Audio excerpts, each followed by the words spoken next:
Assalamualaikum warahmatullah. Assalamualaikum warahmatullah.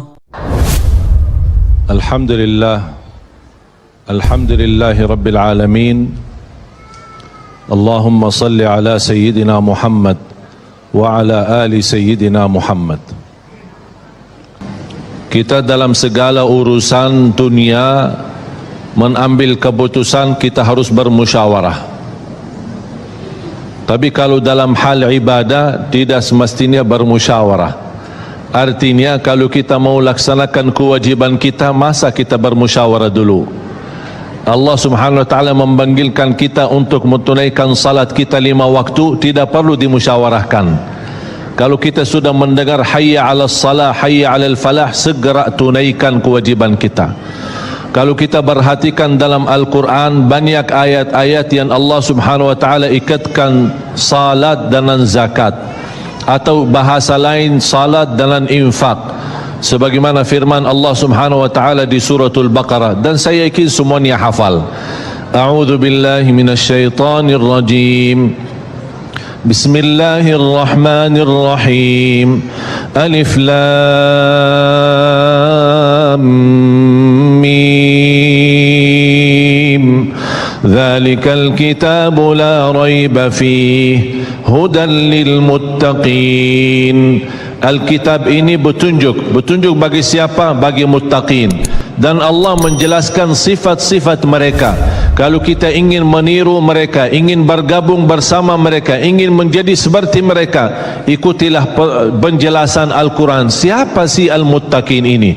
Allah Subhanahu wa taala sebutkan, alladzina yu'minuna bil ghaibi wa yuqimuna as-salata wa mimma razaqnahum yunfiqun.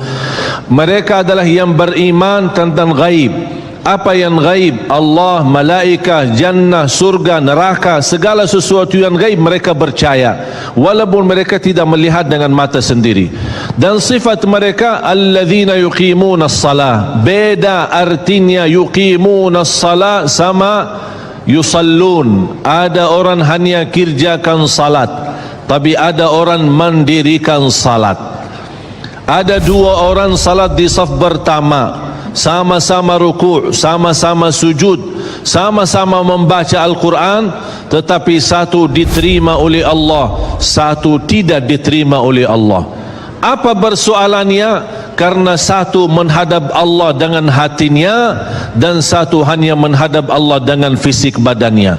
Makanya kita melihat orang yang salat dengan hatinya, nikmat salatnya, bisa tenang bacaannya, tenang rukuknya, tenang sujudnya. Beda sama orang yang buru-buru melaksanakan salat.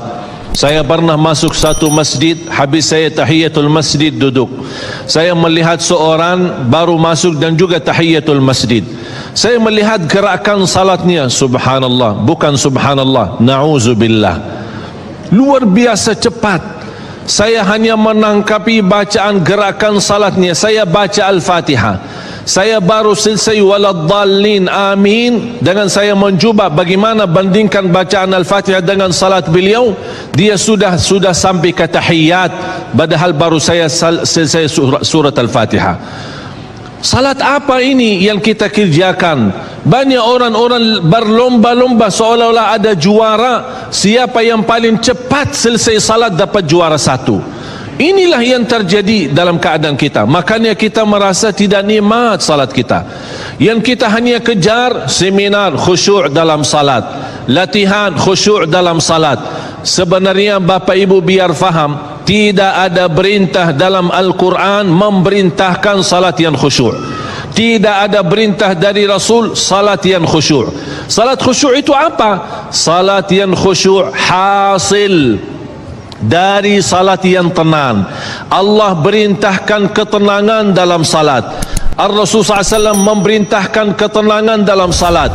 Kalau sifat khusyuk adalah sifat orang mukmin yang melaksanakan salat tumaknina.